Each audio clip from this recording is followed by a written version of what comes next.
Hello students, welcome to my YouTube channel educational संजीवनी।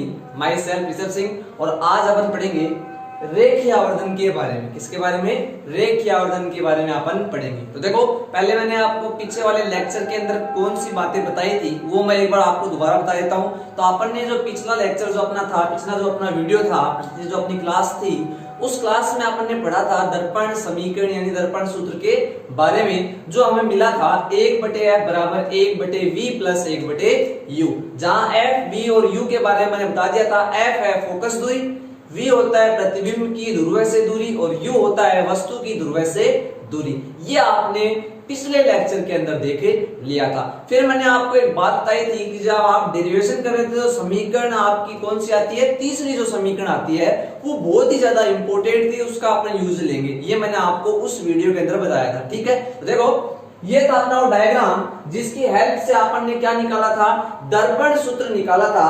जो अपना आया था, क्या मिला था दर्पण सूत्र अपने को, 1/f बराबर 1/v प्लस 1/u। ये हमें दर्पण समीकरण प्राप्त हो गया था। क्या है? 1/f बराबर 1/v प्लस 1/u। अब अपन स्टार्ट कर देते हैं क्या, रेखीय आवर्धन की। रेखीय आवर्धन होता क्या है? ठीक है, तो देखो आवर्धन का जो मतलब है वो किस चीज से होता है। तो देखो अभी जो अपन सभी के घरों में मोबाइल होता होगा, ये सभी को पता है कि मोबाइल सारे यूज में लेते हैं, बच्चे हो चाहे बड़े हो, सभी के पास मोबाइल होता है। और उस मोबाइल में आप देखो तो जूमिंग सिस्टम होता है। अपन जो है इमेज यानी प्रतिबिंब को, किसी की पिक्चर को अपन बड़ा करके भी देख सकते हैं और उसे छोटा करके भी अपन देख सकते हैं। ये होता है उसका आवर्धित रूप। कौन सा रूप? आवर्धित रूप। इस जूम को हिंदी में बोलते हैं अपन आवर्धित। क्या बोलते हैं? आवर्धित, मैग्नीफाई। ठीक समझ पा रहे हो मेरी बातों को? तो आवर्धन का मतलब वैसे जूमिंग सिस्टम से ही है। किससे है? जूमिंग सिस्टम से। आपके सभी के पास मोबाइल होता है तो आप उसे देख पाते हो। तो आवर्धन का अपन प्रयोग कहां करते हैं? दर्पण के अंदर। अपन ये क्या काम में आएगा आवर्धन, ये अपन एक बार देख लेते हैं। तो देखो आपने देख लिया कि दर्पण के सामने जब अपन वस्तु को रखते हैं तो इस वस्तु से निकलने वाली प्रकाश की किरणें दर्पण पर आपतित होती हैं और परावर्तन के पश्चात किसी बिंदु पे मिलती हैं और उस बिंदु पे ये प्रतिबिंब का निर्माण कर देती हैं। प्रतिबिंब अपने को मिल जाता है। अगर अवतल दर्पण आप लेते हो तो प्रतिबिंब हमें वास्तविक एवं उल्टा दिखाई देता है। ये अपन ने देख लिया था 5 स्थितियों में। तो अपने को कैसा दिखेगा? वास्तविक एवं उल्टा। और एक स्थिति में अपने को दिखता है कैसा? आभासी एवं सीधा। जो होती है F और P के बीच में जब वस्तु रखी होगी तब ये केस आता है। ठीक है, तो ये था अपना अवतल दर्पण जिससे आपने प्रतिबिंब का निर्माण कर लिया था। ठीक है, अब मैं बात करूं कि आवर्धन का मतलब क्या है, तो वही आपसे ऐसे पूछ ले कि वस्तु है वो दर्पण से 20 सेंटीमीटर की दूरी पे है तो प्रतिबिंब कहां बनेगा। तो प्रतिबिंब आपने बना दिया, ये जो दूरी है वो आप नाप लोगे और बता दोगे सर यहां बनेगा। ठीक है, लेकिन आपको ऐसे भी तो पूछा जा सकता है कि जो वस्तु है वो पहले सपोज करो 5 सेंटीमीटर की थी और प्रतिबिंब वो कितना प्राप्त हुआ आपको? 10 सेंटीमीटर का प्राप्त हुआ। इसका मतलब क्या है कि प्रतिबिंब वस्तु से बड़ा प्राप्त हुआ। और कितना बड़ा प्राप्त हुआ? तो आप कह सकते हो 2 गुना। वो 5 सेंटीमीटर की क्या थी? वस्तु थी और 10 सेंटीमीटर का प्रतिबिंब बना। इसका मतलब उसका कितना? 2 गुना हमें क्या हुआ? प्राप्त हुआ। तो ये था उसका आवर्धन। ये उसका क्या था? आवर्धन की वस्तु और प्रतिबिंब के बीच में उनकी ऊंचाइयां हैं, उनकी लंबाई है, उनके बीच में क्या डिफरेंस होगा, उनके दोनों के मध्य क्या संबंध होगा, वो अपन दर्शाते हैं रेखीय आवर्धन से। किस आवर्धन से?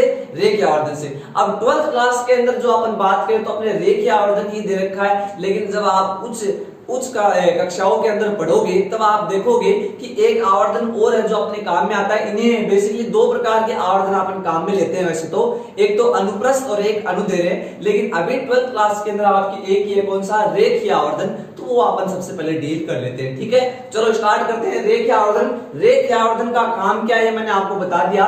वस्तु की और प्रतिबिंब की ऊंचाइयों के अंदर उनकी लंबाइयों के मध्य क्या संबंध होगा वो कौन बताएगा?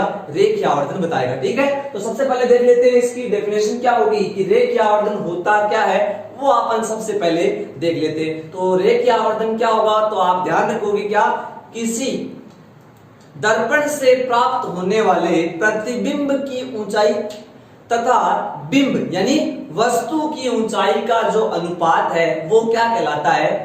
आवर्धन कहलाता है, रेखीय आवर्धन या फिर सिंपल बोले तो आवर्धन कहलाता है। दोबारा बोल देता हूं कि दर्पण से प्राप्त होने वाले प्रतिबिंब की ऊंचाई तथा बिंब की ऊंचाई, बिंब मतलब वस्तु की ऊंचाई का अनुपात क्या कहलाता है? आवर्धन कहलाता है। इसे स्मॉल m से प्रदर्शित करते हैं। तो आपको पता चल गया आवर्धन को किससे अपन प्रदर्शित करते हैं? स्मॉल m से। आवर्धन होता क्या है? तो आप लिख दोगे क्या? प्रतिबिंब, प्रतिबिंब, प्रतिबिंब की ऊंचाई, ठीक है, ये हो गया प्रतिबिंब की ऊंचाई। और नीचे आ जाएगा बिंब यानी वस्तु, तो बिंब की ऊंचाई। दोनों का अनुपात ले लिया और ये किसके बराबर होता है? आवर्धन की। तो आवर्धन का मीन समझ गए आप, m बराबर क्या होगा? प्रतिबिंब की ऊंचाई अपॉन बिंब की ऊंचाई। आपके सभी के ना ये डायग्राम आपको दिखाई दे रहा है। डायग्राम में देखो और मेरे को बताओ कि इसमें प्रतिबिंब कौन सा है। तो ये दिख रहा होगा a डैश b डैश, ये क्या है? प्रतिबिंब। तो ये वाली ऊंचाई है।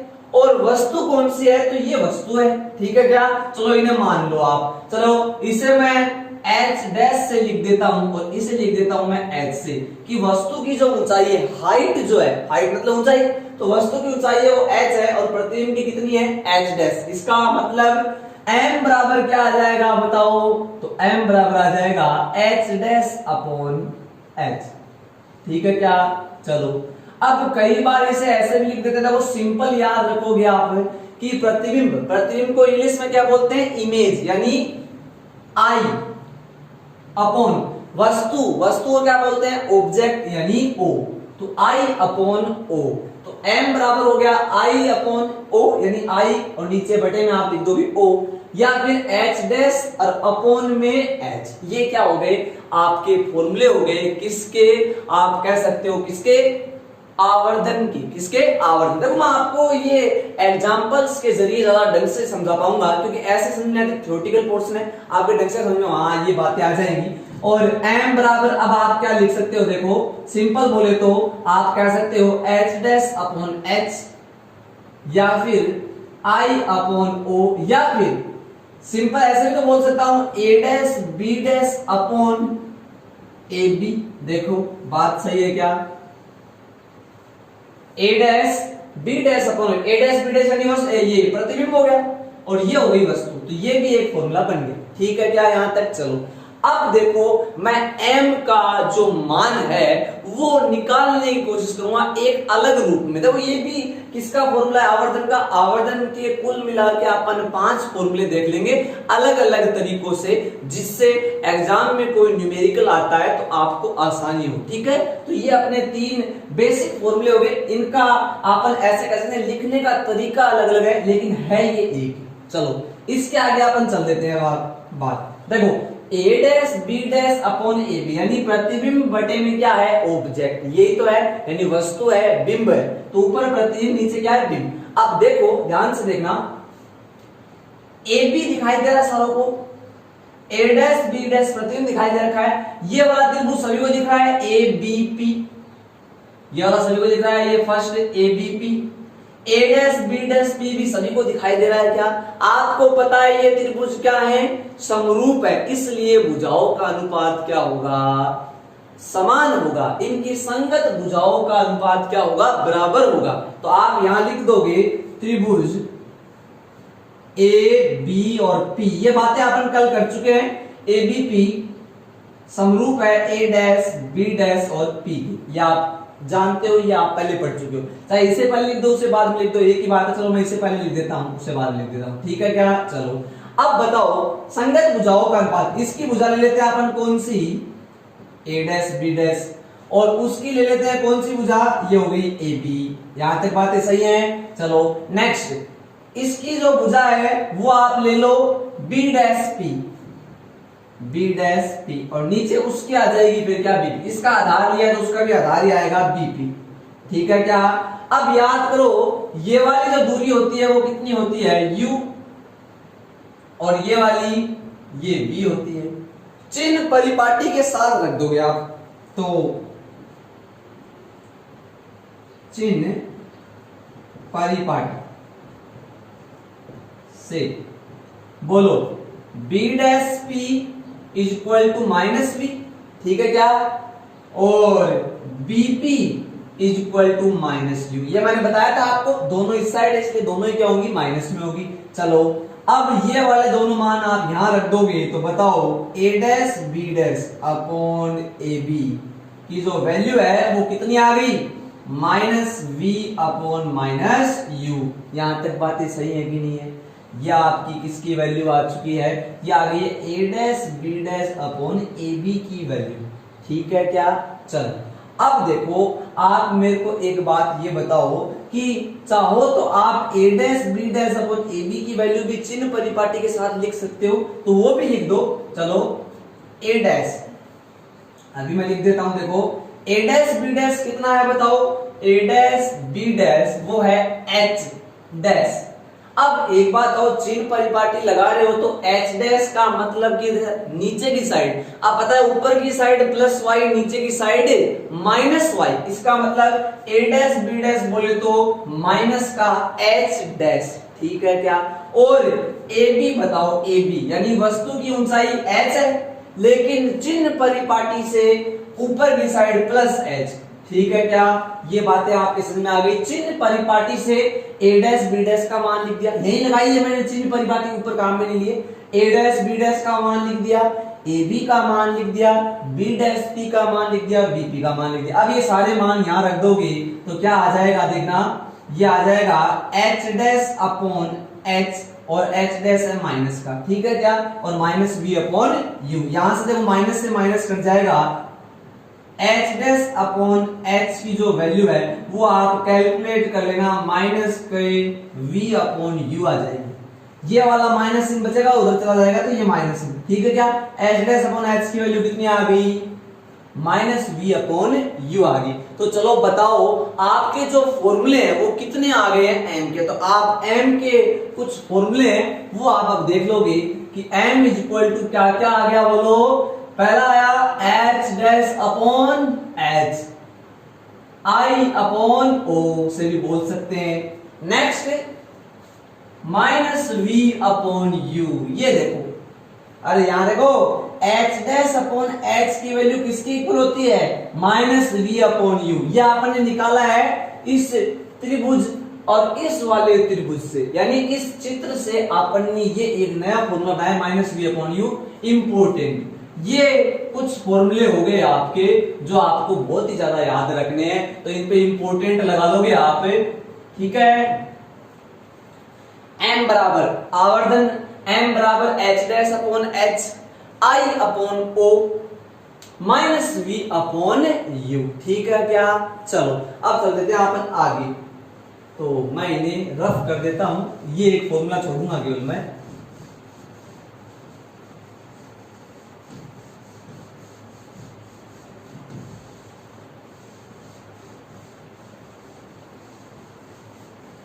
चलो ठीक है क्या। अब अपन बढ़ते हैं आगे की साइड, तो ये अपने तीन फॉर्मूले हो गए। अब अपन आगे चल देते हैं। देखो कल मैंने आपको एक समीकरण बताई थी जो मैंने आपको कहा था आपने बहुत ही ज्यादा काम में आने वाली है, याद है क्या। वो समीकरण आपके याद होगी जो मैंने कहा था आपको बहुत ज्यादा आपके काम में आएगी, तो वो अपन एक बार देख लेते हैं। तो वो समीकरण आपकी क्या थी, तो समीकरण 3 से आप बोलते थे minus V plus F upon minus F is equal to V upon U. Check कर लो ये समीकरण थी क्या, समीकरण थी ना। तो आप यहां देखो ये सारी एक ही हेडिंग चल रही है, तो आप लिख सकते हो समीकरण 3 से, यहां लिखोगे आप समीकरण 3 से, ये आप जानते हो, ठीक है क्या। अब आप लिख दोगे v अपॉन यू का मान रखने पर, और इस वाले फॉर्मूले में अगर v अपॉन यू की जगह ये वाला मान रख देंगे तो क्या होगा वो अपन देख लेते हैं। तो देखो m बराबर आ जाएगा, m बराबर क्या आ जाएगा, h डैश अपॉन h, ठीक है क्या, h dash upon h। Next I upon O, ये भी होता है, minus V upon U। Minus we upon यानी वी अपॉन यू की जगह अपन ये लिख सकते हैं पूरा पूरा। तो देखो माइनस लगा के v अपॉन यू की जगह अगर ये लिख दूंगा तो minus v plus F upon minus F. इस वाले माइनस से ये वाला माइनस कट जाएगा तो फिर m का जो सूत्र बनेगा h dash upon h is equal to i upon o is equal to minus v upon u is equal to f minus v upon f। तो आप कहोगे सर ये कैसे लिखा, तो ये कैसे लिखा, देखो ये वाला माइनस आपस में कैंसिल आउट हो गया। अब इस f को पहले लिख दिया और इस माइनस v को बाद में लिख दिया, ठीक है क्या। तो एक और फॉर्मूला आ गया, फिर तो क्या आ गया f minus we upon f, star लगा दोगे, बड़ा ही इंपॉर्टेंट है ये, ठीक है। f minus we upon f, एक फॉर्मूला और बचा है, फिर ऐसे 5 हो जाएंगे आपके, ठीक है। तो एक और बचा है, वो भी मैं निकालना आपको सिखा देता हूं, ठीक है। तो पहले बताओगे आप दर्पण समीकरण क्या होता है, 1/f बराबर 1/v प्लस 1/u होता है कि नहीं होता है, बिल्कुल होता है। चलो अगर इस समीकरण को मैं u से गुणा कर दूं, किससे गुणा कर दूं, u से, तो आप लिख दोगे पहले ये समीकरण लिखोगे और इस समीकरण को किससे गुणा करने पर, u से, तो आप u से इसे क्या कर रहे हो, गुणा कर रहे हो। तो गुणा करने पे क्या होगा देखोगे आप, नोट करोगे, देखो u अपॉन f गुणा हो गया, इससे गुणा होगा u, अब इससे गुणा कर दो तो u अपॉन v, आपको पता ऊपर वालों से ही गुणा होता है, ठीक है, प्लस u अपॉन u। देखो पूरी समीकरण को u से गुणा कर दिया, अब इस u से u कट गया, u से u कट गया, तो बना क्या बताओ, u upon f is equal to u upon v plus 1, ठीक है क्या।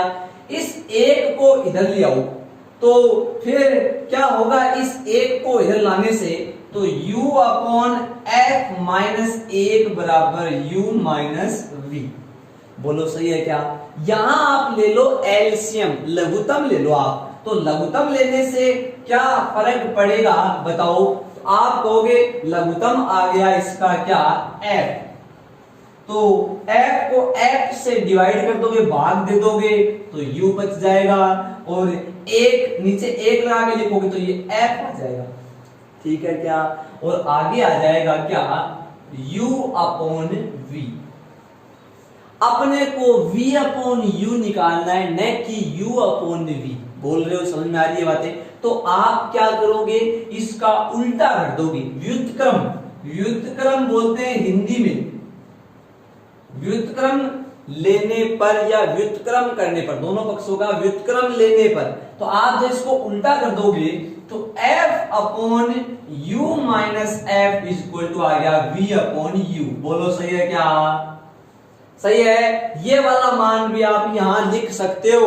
तो देखो m का एक और फॉर्मूला आ जाएगा h dash upon h, m का जो मान है वो क्या आ गया, h डैश अपॉन h आ गया एक, तो ठीक है। चलो फिर दूसरा है वो आ जाएगा i अपॉन o, तीसरा माइनस का v अपॉन u, ठीक है क्या। अब v अपॉन u की जगह अगर ये लिख दूं तो माइनस के चिन्ह के साथ f upon u minus f, और ये पहले से था f minus v upon f। बोलो यहां तक बातें सही, सभी के समझ में आए, ये फॉर्मूले जितने भी मैंने निकाले हैं वो आपके समझ में आए होंगे, ठीक है। और इसके तो हाईली इंपोर्टेंट लगा लो, क्योंकि एग्जाम में ज्यादातर ये पूछता है टिपिकल बनाने के लिए, ठीक है। चलो अब एक बार एक चीज देखो, इसी फॉर्मूले को मैं कैसे लिख सकता हूं, देखो अगर इस माइनस को अंदर गुणा कर दूं तो ये वाला u तो माइनस का हो जाएगा और ये वाला f प्लस का हो जाएगा। आपको पता है कि प्लस को माइनस से गुणा करते हैं माइनस आता है, और माइनस को प्लस से गुणा करते हैं तो भी माइनस आता है, लेकिन माइनस को माइनस से गुणा कर देते हैं तो फिर प्लस आता है। तो देखो अगर इस माइनस को u से गुणा करेंगे तो माइनस u, और इस माइनस को f से गुणा कर देंगे जो माइनस का है तो क्या बन जाएगा, प्लस u। दैट मींस अगर मैं इन सारे सूत्रों को एक साथ लिखना चाहूं तो अब मैं इन्हें एक साथ लिख देता हूं, तो आपके सारे फॉर्मूले याद हो जाएंगे, ठीक है क्या। अब देख लो एक साथ मैं लिखने जा रहा हूं, देखोगे क्या है, m is equal to m बराबर क्या होता है h डैश अपॉन h, बोले तो I अपॉन ओ, प्रतिबिंब और नीचे वस्तु, ये याद रखने के लिए बस minus v upon u f upon, ये देखो ये माइनस हो गया था, ये क्या हो गया था plus, that means f minus u, उल्टे हो गए थे माइनस को गुणा करने पे, ये माइनस था तो ये प्लस हो गया और ये प्लस था तो ये माइनस हो गया और आगे आ गया था f minus v upon f। ये हो गए आपके फॉर्मूले, ये वाला बहुत ही ज्यादा इंपॉर्टेंट, ये दोनों, ठीक है ना, जिनके स्टार लगाए हैं वो बहुत ज्यादा इंपॉर्टेंट, ये काम में नहीं आता ज्यादा, ये वाला भी इतना ज्यादा काम में नहीं आता, लेकिन ये दोनों बहुत ही ज्यादा आपके काम में आने वाले हैं, ठीक है क्या, तो ये समझ गया आप, देखो 5 फॉर्मूले हो गए, दोबारा बोल देता हूं, h dash upon h I upon o, जैसे बोल रहा हूं वैसे याद रखोगे, h dash upon h I upon o minus v upon u, f minus v upon f और f upon f minus u।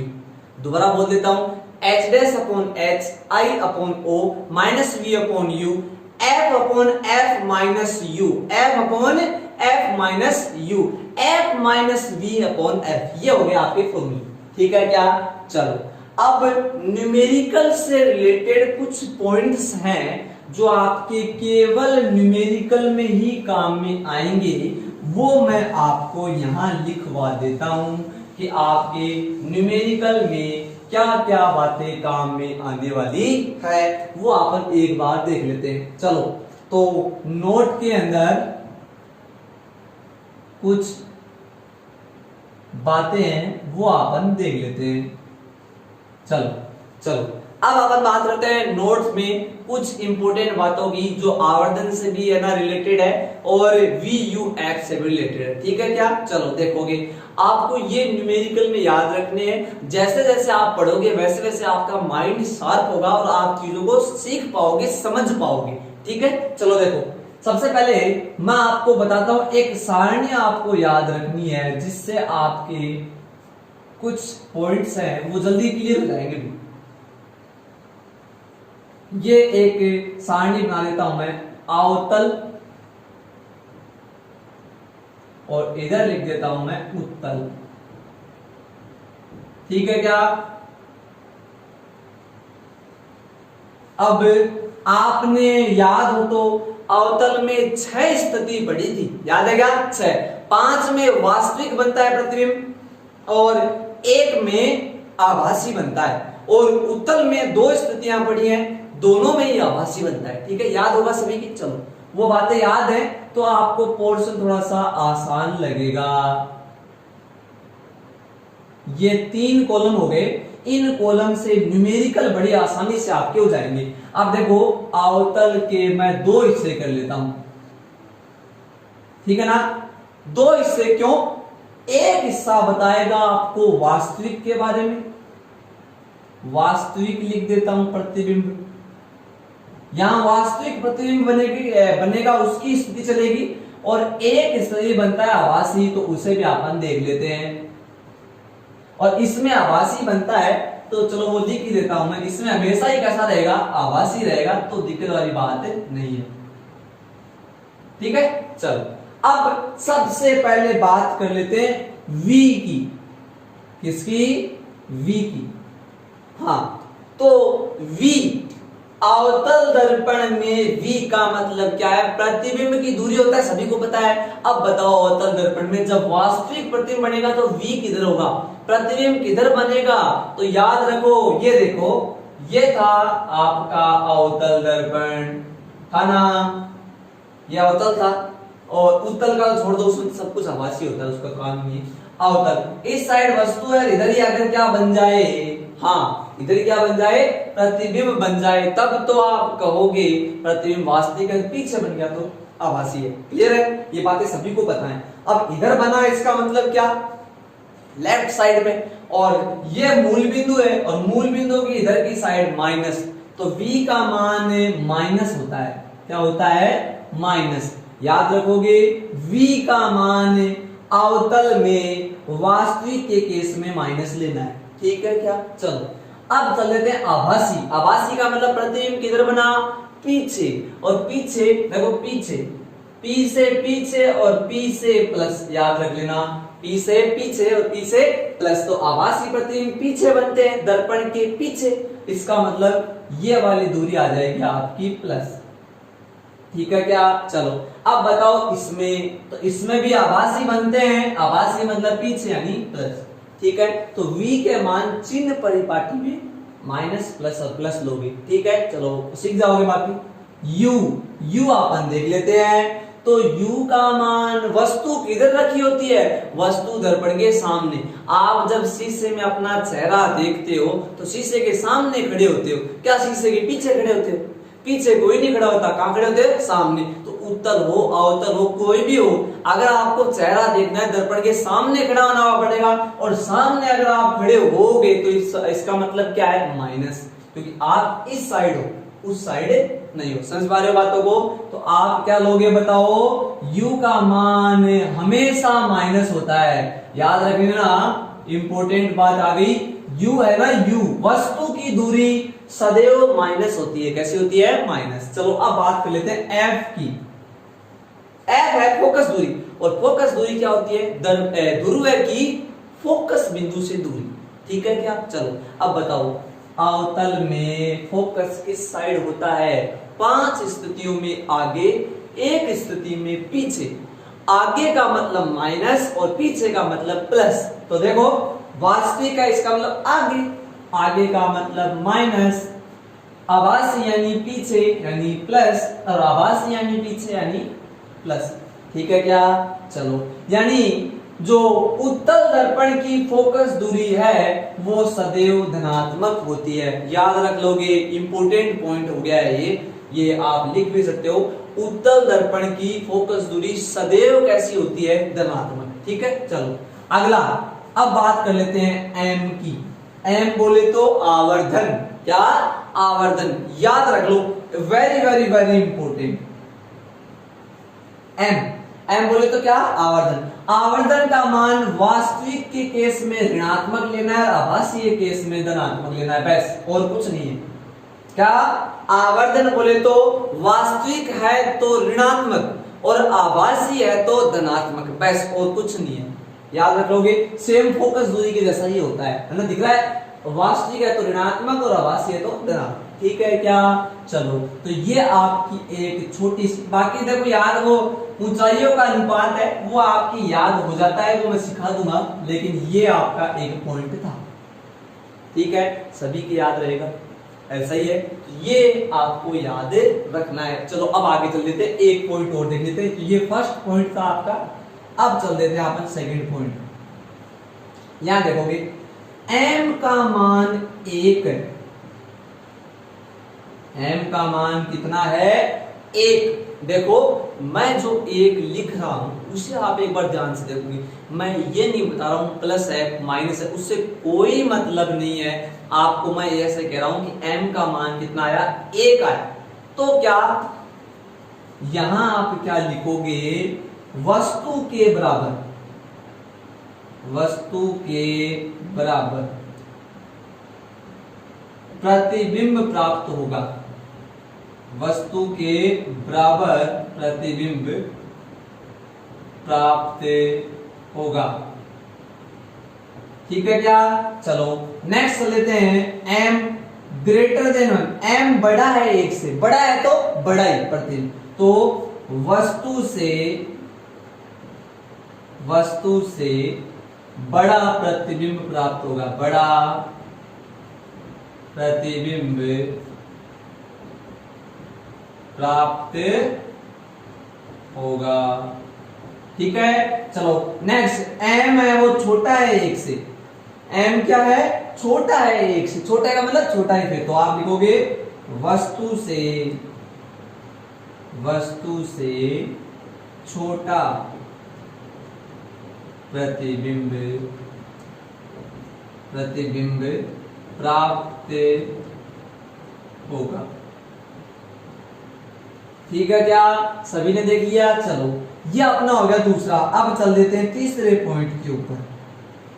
अब अपना कौन सा पॉइंट चलेगा, तीसरा पॉइंट। देखो आप ये नोट करते रहोगे रफ नोटबुक के अंदर, आपके याद होते रहेंगे, ठीक है। अब चल लेते हैं तीसरे पॉइंट के ऊपर आपन। तो तीसरा जो पॉइंट है वो हमें क्या बताता है, उसके अपन एक बार बात कर लेते हैं। देखो तीसरा जो पॉइंट है वो अपने को बताता है फोकस दूरी के बारे में। तो देखो यहां लिखोगे बहुत ज्यादा इंपॉर्टेंट, एक नंबर के है ना लिए यहां लगा दोगे वेरी वेरी वेरी मोस्ट, समतल दर्पण की फोकस दूरी, समतल दर्पण की फोकस दूरी, फोकस दूरी अनंत होती है। समतल दर्पण की फोकस दूरी कितनी होती है, अनंत। अब ऐसा क्यों हुआ, किस लिए हुआ, एक बात तो याद रखोगे, एक नंबर के लिए बहुत ज्यादा इंपॉर्टेंट है। क्या, समतल दर्पण की फोकस दूरी क्या होती है, अनंत होती है। और ये जो काम है आपको मैंने बताया, ये आपको याद रखना है, ठीक है। चलो ये आप देखते रहोगे, लेकिन अभी याद रखो समतल दर्पण की फोकस दूरी क्या होती है, अनंत होती है। और क्यों हो गई अनंत, आपको पता है फोकस दूरी कहां से आती है, तो फोकस दूरी आती है फोकस बिंदु से। किस बिंदु से, फोकस बिंदु। और फोकस बिंदु कहां से आता है, वो जो आप गोला काटते हो, आपने क्या किया था, गोले को काटा था, एक साइड पॉलिश कर दी थी, इधर वक्रता केंद्र था, फोकस बिंदु था ना। लेकिन देखो अगर समतल दर्पण की बात करें तो समतल दर्पण होता है एकदम सीधा, क्या होता है, एकदम ऐसे सीधा। तो ऐसे नहीं लगता कि बहुत बड़ा गोला बन रहा है, और बहुत बड़ा गोला बनेगा तो उसकी फोकस दूरी क्या होगी, और भी ज्यादा क्या हो जाएगी, बड़ी हो जाएगी, और भी क्या हो जाएगी, बड़ी। जैसे सपोज करो यहां देखना कि गोला जो है वो बहुत बड़ा, इतना बड़ा है, तो ऐसे लगेगा देखने में कि सीधा ही है, ऐसे लगेगा देखने में क्या है, सीधा। तो अभी एक लिए आप इतना याद रखोगे, देखो समतल दर्पण की फोकस दूरी कितनी होती है, अनंत, ठीक है। 3 पॉइंट हो गए। अब चल लेते हैं अपन कौन से, 4th पॉइंट के ऊपर। न्यूमेरिकल के अंदर ऐसे लिखा हुआ है 2 गुना, 3 गुना, 5 गुना, इसका मतलब क्या है, तो जूमिंग सिस्टम हो गया, आवर्धनी हो गया। मैंने बताया था ना आपको कि ये किसके बीच में समझा रहा है, वस्तु और प्रतिबिंब के बीच में। आप अपने भाई से दुगने हो, इसका मतलब हाइट ही तो कर रहा है आपकी, आप दोगुने हो, आपकी हाइट अगर 10 फुट है तो आपके भाई की 5 फुट है, तो संबंध बताया जा रहा है। तो आप याद रखना कि अगर ऐसा लिखा हुआ है 2 गुना, 3 गुना, 5 गुना, ऐसा कुछ लिखा हुआ है, इसका मतलब क्या है, m का मान दिया हुआ है। इसका मान दिया हुआ है m का, ऐसे लिख रखा है, देखो प्रतिबिंब वस्तु का 2 गुना प्राप्त होता है, इसका मतलब m बराबर 2 है। m बराबर कितना है, 2। प्रतिबिंब वस्तु का 5 गुना प्राप्त होता है, तो m बराबर कितना है, 3। समझ की बात, समझ पा रहे हो। ये था अपना न्यूमेरिकल के लिए इंपॉर्टेंट पॉइंट हो गए। तो अब क्या याद रखोगे, देखो m को जरूर याद रखोगे जब भी प्रकृति निकालनी होगी। देखो ये जो 4th पॉइंट है वो मैं बोल रहा हूं, अगर क्वेश्चन में न्यूमेरिकल वाले क्वेश्चनों में 2 गुना, 3 गुना, 4 गुना अगर शब्दों का प्रयोग हो रहा है तो वो m का मान दिया हुआ है। किसका मान दिया हुआ है, m का। तथा अगर प्रतिबिंब की प्रकृति बतानी है कि वो बड़ा बनेगा, उसकी स्थिति कैसी होगी, तो m का मान निकालना ही निकालना है, क्योंकि m का मान ही वस्तु की प्रकृति के बारे में बताता है, ठीक है क्या। तो m क्यों जरूरी है, प्रकृति बताने के लिए। क्या बताने के लिए, प्रकृति बताने के लिए। तो प्रकृति नाम आती m निकाल देना, क्या निकाल दोगे, m, ठीक है क्या। चलो एक छोटा सा क्वेश्चन हो जाए, अगर मैं आपसे पूछूं कि प्रतिबिंब वास्तविक बना, बताओ m कैसा लोगे, ऋणात्मक। प्रतिबिंब वास्तविक नहीं बन के आभासी बना, तो m धनात्मक। समझ पा रहे हो क्या, सही समझ आ रहा है। अगर प्रतिबिंब बड़ा बन गया तो फिर तो वो तो आपको पता चलेगा, अगर 1 से बड़ा मान आ गया तो बड़ा बनेगा, 1 से छोटा आ गया तो छोटा बनेगा, 1 के बराबर आ गया तो वस्तु के जितना ही बनेगा, ठीक है। क्लियर है सारे पॉइंट। चलो अब चलते हैं कुछ न्यूमेरिकल्स के ऊपर, ये आप नोट कर लो। तो ये देखो अपनी बुक के 2 एग्जांपल है, 11.1 और 11.2। ये अपन एक बार सबसे पहले डील कर लेते हैं। न्यूमेरिकल्स अपन डील करते रहेंगे साथ साथ में जितनी भी थ्योरी है। तो अपन ने जो भी अब तक थ्योरी जो पढ़ी है उससे रिलेटेड कुछ न्यूमेरिकल है, जो फॉर्मूले थे, जो बेसिकली अपने r बराबर 2f और 1/f बराबर 1/v प्लस 1/u पे ये हैं, ठीक है। तो उन्हीं फॉर्मूलों से ये न्यूमेरिकल होंगे, तो अपन डील करते हैं। देखो फर्स्ट ऑफ ऑल आप न्यूमेरिकल को देखोगे तो उसे आप ध्यान से पढ़ोगे और जो भी आपको चीजें दे रखी हैं सबसे पहले वो लिखोगे और उसके बाद में फॉर्मूलों के बारे में आप सोचोगे। ठीक है, तो देखो चिन्ह परिपाटी जरूर याद रखोगे।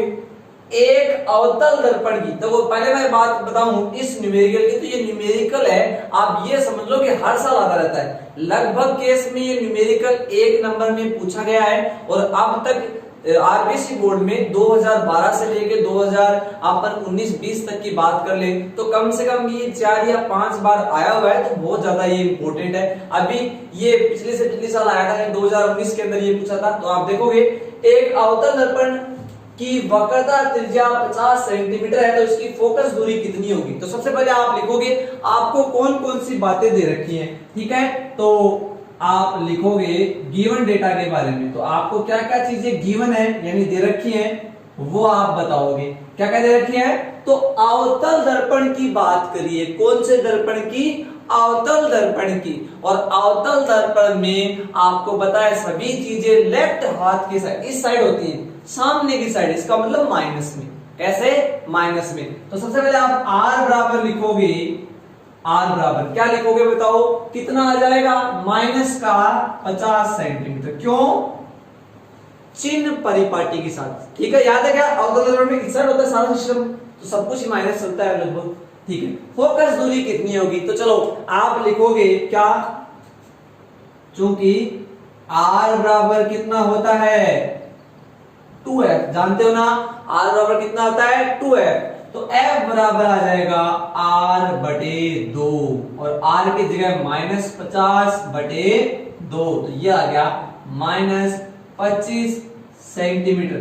तो f की जो वैल्यू है वो आ गई -25 सेंटीमीटर। अब कई बच्चे कहेंगे सर हमें क्या पता चलेगा? देखो भाग देना तो सभी को आना चाहिए, तो सबको पता होता है, लेकिन पता क्या चलेगा कि ये जो मान आपका आया है वो सही है या फिर गलत है। तो यहां देखो f का जो मान है वो कितना आया है? -25। और याद रखो कि अवतल दर्पण में, देखो अभी टेबल बनाई थी उसमें देख लेना, आपको पता है अवतल दर्पण में सभी चीजें लगभग क्या रहती है? माइनस रहती है। वास्तविक के केस में तो इस साइड f इधर ही होता है, इसका मतलब f का मान किसमें है? माइनस में है। ठीक है क्या? तो ये था आपका फर्स्ट क्वेश्चन, आप नोट कर लो, नोट करो फटाफट। अब देखेंगे अपन क्वेश्चन नंबर 2 को। ठीक है, फर्स्ट हो गया, अब सेकंड देखो, ध्यान से पढ़ोगे सबसे पहले मेरे साथ साथ। एक वस्तु 15 सेंटीमीटर वक्रता त्रिज्या, यानी किसका मान है? वक्रता त्रिज्या को किससे लिखते हैं? कैपिटल R से। तो R बराबर 15 सेंटीमीटर है, प्लस है कि माइनस है वो अपन देखेंगे, वाले अवतल दर्पण। देखो इसे आप ध्यान से देखोगे, यहां अंडरलाइन कर देता हूं, कौन सा दर्पण है? अवतल दर्पण है। और अवतल नाम आते ही आपको पता है क्या, क्योंकि उसमें तो लेफ्ट साइड होती है, इसका मतलब माइनस। तो गिवन डेटा में सबसे पहले गिवन का मतलब हिंदी में बोले तो कौन कौन सी बातें आपको दे रखी है? तो R बराबर दे रखा है -15 सेंटीमीटर। ठीक है क्या? यहां तक बातें। चलो नेक्स्ट लेते हैं फिर अपन। यहां देखोगे हाँ के सामने का मतलब लेफ्ट साइड। देखो दर्पण ये रहा, मेरे को दर्पण मानो इस साइड, ठीक है ना? सामने 10 सेंटीमीटर दूरी पर स्थित है। कौन स्थित है? वस्तु। सामने की साइड वस्तु स्थित है, इसका मतलब किसकी दूरी हो गई? वस्तु की दूरी। तो यहां आप लिखोगे दूसरा डेटा, वस्तु की दूरी को किससे लिखते हैं? u से। u बराबर, अब आपको पता है, देखो याद करो, अभी थोड़ी देर पहले टेबल बताई थी, उसमें एक बात बोली थी मैंने, u का मान सदैव माइनस होता है। उत्तल अवतल कुछ भी हो, u का मान माइनस। तो यहां आ जाएगा ये कितना है? वो कहां पे रखी है? 10 सेंटीमीटर, तो -10 सेंटीमीटर। ठीक है क्या? प्रतिबिंब की स्थिति, यानी प्रतिबिंब कहां बनेगा? प्रतिबिंब की दूरी निकालनी, मतलब v निकालना है। प्रकृति m निकालना है। देखो आ गया ना प्रकृति नाम। और मैंने बताया था जब भी प्रकृति की बात करेगा तो आपको क्या निकाल के आना पड़ेगा? याद करो, क्या निकालोगे? m। तो अपन निकाल लेंगे। ठीक है क्या? चलो, तो ये 2 डेटा गिवन है, उनसे अपन मान निकालने की कोशिश करेंगे। फर्स्ट ऑफ ऑल देखो, सबसे पहले मैं क्या करूंगा? मैं यहां पे R की बजाय F निकालूंगा। क्यों? क्योंकि दर्पण सूत्र से अपन कहते हैं 1/F बराबर 1/V प्लस 1/U। वहां अपने को जरूरत पड़ेगी किसकी? F की। अपन जानते हैं देखो आर है ना, आर वो दो गुना होता है एफ का। तो मैं ऐसे देखो आर है वो कितना होता है, 2 गुना। तो एफ आधा नहीं बोल सकते क्या? आपकी हाइट 5 फुट, आपके भाई की हाइट 10 फुट, तो इसका मतलब ऐसे नहीं बोल सकते क्या कि वो आपसे 2 गुना है? तो ऐसे भी तो बोल सकता है उल्टा कि आप उसके आधे हो। और समझ पा रहे बात? आप उसके क्या हो, आधे हो। तो आर का मान, आर बड़ा होता है, एफ क्या होता है, छोटा होता है। आर का मान -15 है, तो यहीं से आप एफ निकाल लोगे और एफ कितना आ जाएगा, -15/2 सेंटीमीटर। भाग देने की कोशिश न करें, क्योंकि भाग देके पॉइंट निकालोगे आगे दिक्कत आएगी। अभी कैलकुलेशन और करनी है तो वहां देके देखेंगे, अभी नहीं देंगे, ठीक है ना। एफ का मान कितना आ गया, -15/2 का भाग दे दिया, ठीक है। और एफ दे रखा होता और आर पूछ ले तो वो बड़ा है, आर बड़ा है, एफ क्या है, छोटा, तो फिर 2 गुना कर देते आप, ठीक है ना। चलो अब सबसे पहले आप लिखोगे यहां, क्या लिखोगे बताओ, दर्पण सूत्र से। किस सूत्र से, दर्पण सूत्र से। बोलो दर्पण सूत्र क्या होता है, 1/f बराबर 1/v प्लस 1/u। अपन क्या निकालेंगे, अपन निकालेंगे v, क्या निकालेंगे, v, प्रतिबिंब की दूरी। सबसे पहले अपन यहां f की जगह लिख देंगे -15/2, ठीक है ना। चलो फिर 1/v प्लस 1/-10, ये सभी की समझ में आ गई। क्या इस समीकरण को मैं ऐसे भी लिख सकता हूं, सभी देखोगे, इस 2 को ऊपर भेज दूंगा तो यह आ जाएगा 2/15 और वो भी किसके, माइनस के। बोलो सही है क्या, किसी कोई दिक्कत है? क्योंकि देखो ये 2 ऊपर लिखा जाएगा, ठीक है ना। यह आ गया बराबर 1/v और प्लस नहीं लिख के क्या लिख दूं, माइनस, क्योंकि f का मान किसमें है, माइनस में, और u का मान भी किसमें, माइनस। तो प्लस माइनस माइनस का 1/10। बोले तो सही है क्या बातें, समझ रहे हो बातों को। चलो हाँ अब देखो v निकालना है, इसको इधर भेज देता हूं, इसको किधर भेज दूं, इस साइड। तो वो 1/10 इधर आके माइनस में, तो ये बनेगा माइनस के 2/15 प्लस 1/10 बराबर 1/v। बोलो सही है क्या। अब यहां क्या ले लोगे, लघुत्तम आप ले लोगे, तो इसका जो लघुत्तम है वो कितना आ जाएगा बताओ, 15 और 10 का लघुत्तम 30 आ जाएगा। तो ये आ गया 30, 15 को 30 से भाग दोगे 2 और 2 को 2 से, फिर ये आ गया -4 प्लस ये कितना आ जाएगा 3 बराबर 1/v। याद रखोगे माइनस का 4 है प्लस का 3 है, तो 3 में से 4 यहाँ पे माइनस कर रहे हो आप, तो -1 बचेगा, प्लस माइनस माइनस, और ये 1/30 बराबर 1/v। अपने को v निकालना है, वजन गुणा कर दो, उल्टा पुल्टा कर दो, कुछ भी कर दो, यहां से v का मान आएगा, उल्टा कर देना आप तो केवल v बराबर -30 सेंटीमीटर। कैसे उल्टा कर दोगे, v ऊपर आ गया तो 30 भी कहां गया, ऊपर आ गया, उल्टा व्युत्क्रम, ठीक है ना। चलो तो v का मान कितना आ चुका है, 30 आ चुका है। बोले तो सबके समझ में आया, v कैसे निकालोगे। चलो दर्पण सूत्र की सहायता से अब बताते हैं इसकी स्थिति के बारे में। पहला था प्रतिबिंब की स्थिति, तो क्या लिखोगे, अतः प्रतिबिंब दर्पण से 30 सेंटीमीटर की दूरी पर बनेगा। और एक चीज और, प्रतिबिंब वास्तविक है कि आभासी, m से बता सकते हैं अपन, बिल्कुल बता सकते हैं, यहां से बता सकते हैं, लेकिन यहां देखो v का मान माइनस में है, यानी v माइनस बोले तो इस साइड, लेफ्ट साइड, किस साइड, लेफ्ट साइड। समझ पा रहे हो बातों को। तो इसका मतलब सही भी है, क्योंकि अवतल में तो लेफ्ट साइड में होता है ना। और ये वास्तविक है, उल्टा है, कैसा है वो अपन देख लेते हैं। तो m निकाल लेते हैं। सबसे पहले क्या निकालूंगा, m, और उसके हम देखते, तो यहाँ एक लाइन आ जाएगी, अतः प्रतिबिंब दर्पण से 30 सेंटीमीटर की दूरी पर बनेगा। बन गया ना, स्थिति हो गई। अब चलते हैं प्रकृति पे। तो प्रकृति के लिए अपन निकालते हैं m, तो बोले तो आवर्धन,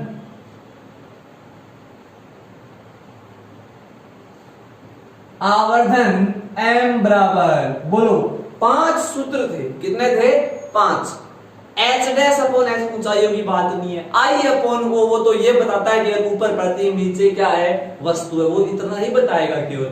आगे -v अपॉन u, v भी है u भी है, काम में लो, तो माइनस v अपॉन यू, और मैंने कहा भी था ये क्या है, इंपॉर्टेंट है, ठीक है। चलो अब इसमें आप वैल्यू पुट कर दोगे तो माइनस v की जगह माइनस का 30 एंड u की जगह u का मान माइनस है 10। हाँ भाई, माइनस से माइनस कट गया ना, और ये आ गया m बराबर -3। कितना आ गया, m का मान आ गया है m बराबर -3। बोले तो सबके बात समझ में आ गई क्या? चलो अब देखो आवर्धन कितना प्राप्त हुआ, -3 प्राप्त हो गया, ठीक है क्या?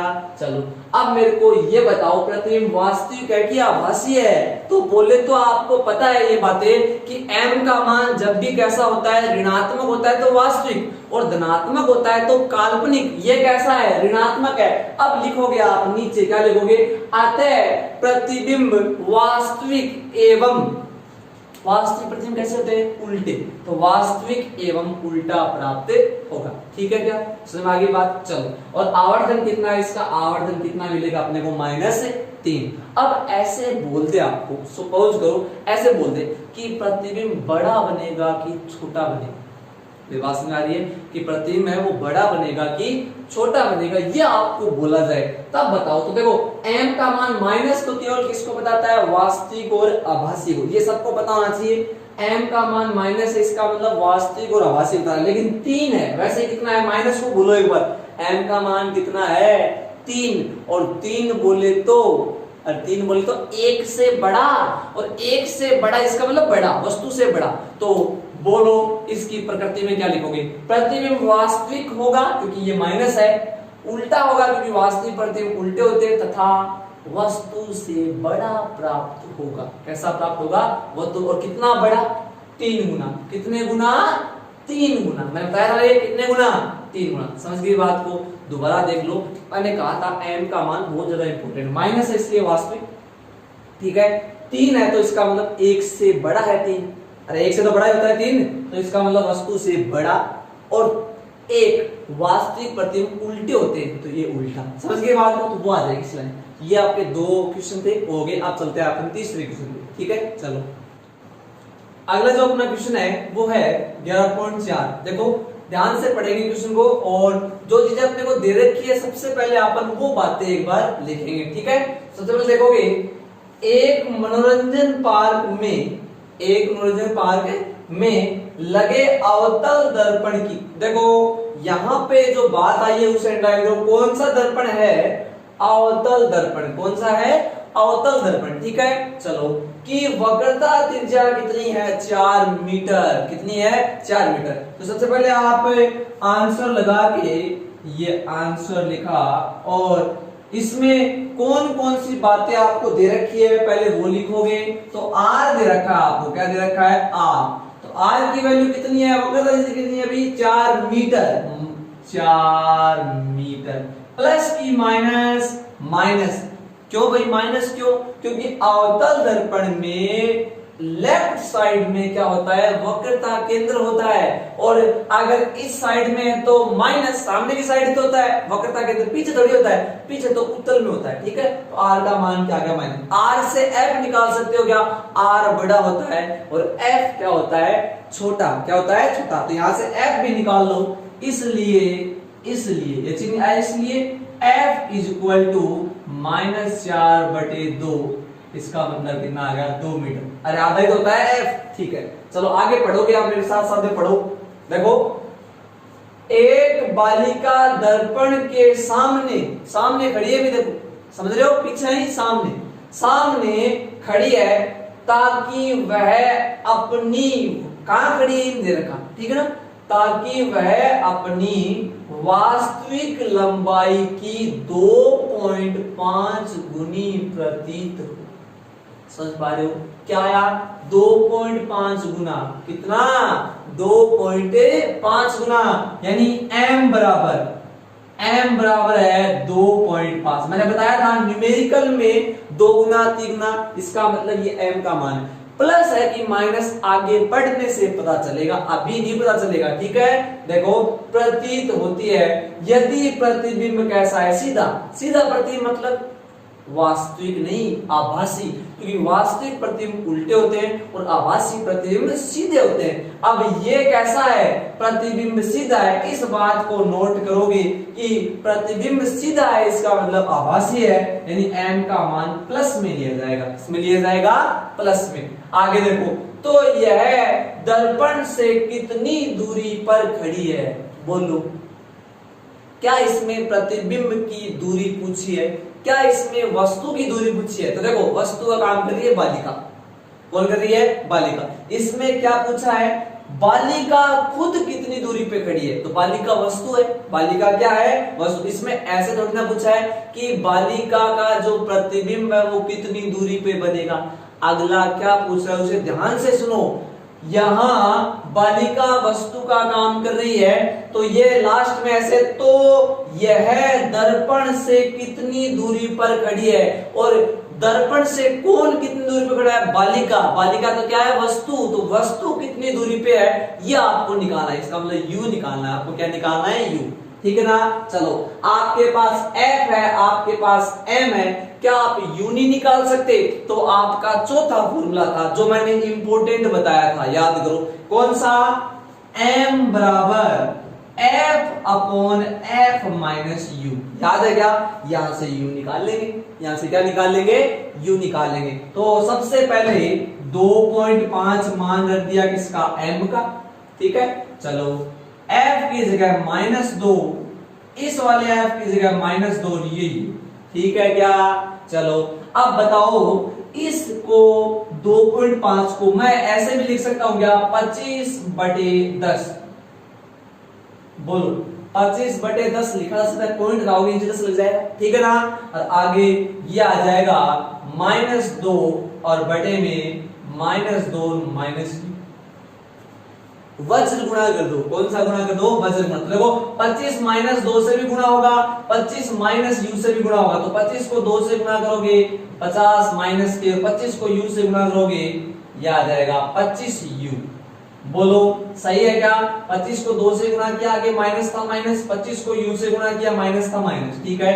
चलो अब 2 को 20 से गुणा 10 से गुणा करोगे तो ये आ जाएगा -20। यहां तक सही है बात, सभी की समझ में आ रही है। चलो अब बताओ, इस u वाले को उधर भेज दे, या फिर एक काम करो, अपने को तो u का मान निकालना है, -50 को उधर भेज दो, इधर तो बचेगा माइनस का 25u, ये -20 और 50 उधर जाएगा तो प्लस का क्या हो गया, 50 हो गया, इधर माइनस उधर जाके प्लस, और 50 में से 20 चले गए तो कितने बचे, 30, या क्या 30 बराबर -25u। अब u के साथ 25 किस में है, गुणा में, उधर जाके भाग में, तो ये आ जाएगा 30/25, ठीक है क्या? भाग दे दो इसे, तो आप जब इसे भाग दे दोगे तो ये कितना आएगा बताओ, ये आ जाएगा आपका, पहले 5 से काट दो इसे, ये आ जाएगा -1.2, कितना आएगा, -1.2। तो u का जो मान है वो आ चुका है -1.2 मीटर। सेंटीमीटर में लिख सकते हो, 120 सेंटीमीटर आ जाएगा, वो अलग बात है, लेकिन मीटर में। अब देखो आपको चेक करना उत्तर सही है कि गलत है, तो देखो भाग वगैरह तो आपके खुद की कैलकुलेशन, लेकिन माइनस चिन्ह आ रहा है और आपको पता है u का मान सदैव किस में होता है, माइनस में। अगर ये प्लस आ रहा था तो फिर गलत था, ठीक है। तो ये था आपका फर्स्ट क्वेश्चन। अब चल देते हैं अपन कौन से क्वेश्चन पे, अपने सेकंड क्वेश्चन पे, जो आपका है 11.5। कौन सा है, 11.5। साथ पढ़ोगे।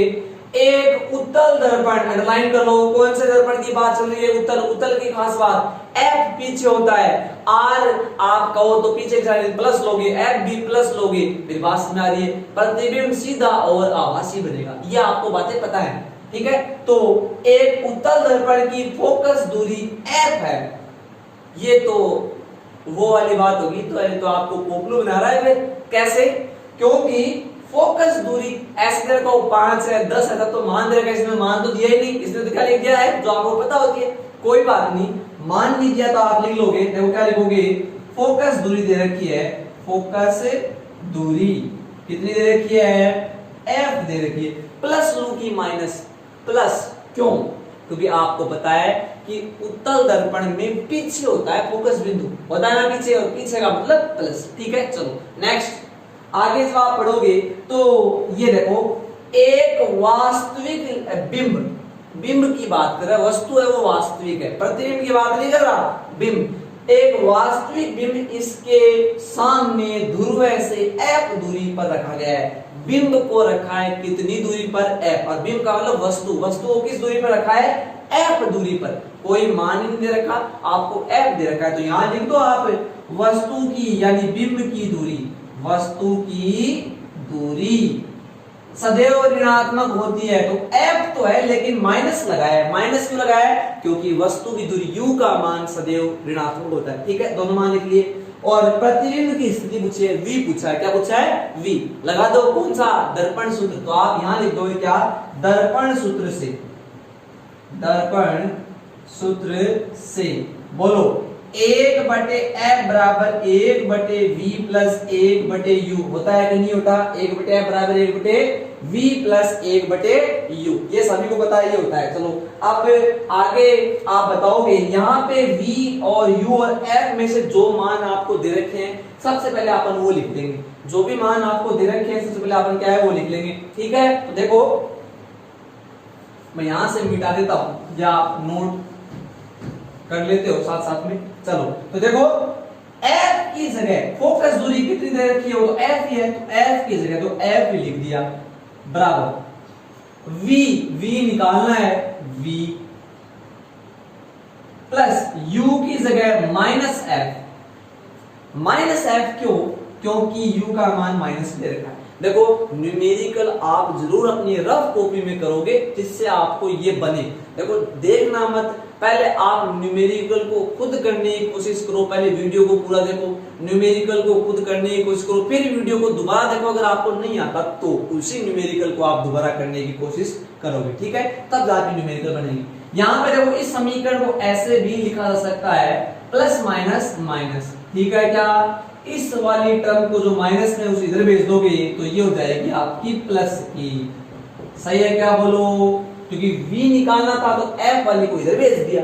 ठीक है ना, चलो 1/f प्लस 1/f दो बार हो गए, तो ये हो गया 2/f। जुड़ गए ना, आप लघुत्तम लेके जोड़ लेना अपने हिसाब से, और ये आया 1/v। वज्र गुणा करो, v का मान निकालो। मैं तो कहता हूं उल्टा कर दो, व्युत्क्रम ले लो। तो v बराबर ये ऊपर चला गया और ये ऊपर चला गया और वो नीचे आ गया, f/2 ये आ गया आपका प्रतिबिंब। कहां बनेगा? अतः प्रतिबिंब f/2 दूरी पर बनेगा। ठीक है, तो ये थे आपके कुछ न्यूमेरिकल्स। ठीक है, जो आप अपनी रफ नोटबुक में दोबारा करोगे। Thank you.